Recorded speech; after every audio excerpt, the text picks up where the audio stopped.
Right, vandag moet julle 'n bietjie agter die boeke kom. Ek het al julle afbeeldinge hierso, graad 5, graad 7, graad 9. Hoekom is hierdie doodgetrek?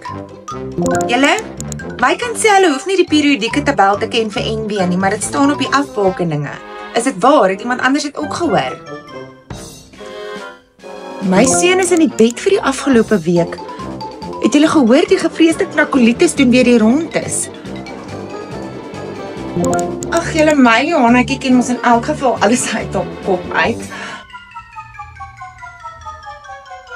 Kan iemand dalk vir my die afbeeldinge stuur? Maar julle weet hierdie was graad 5 werk, nê? Nee? Wag asseblief. Wat sê eksamen julle? My kind het gesê dis net praktiese take hierdie kwartaal. Ag hoor julle, as hulle nie wil oplet in die klas nie, dan moet hulle nou maar dryf. Ek is lankal deur graad 7, dis nie my werk nie. Dis al hoe hulle gaan leer. Wanneer begin hulle skryf?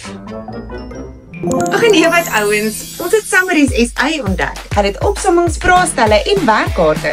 En is so maklik soos 'n klik van 'n knoppie en is binne in jou mandjie aflaaibaar binne 10 minute. Dis regtig soos om 'n superpower deur die eksamentyd te hê. Ek soek ook 'n superpower.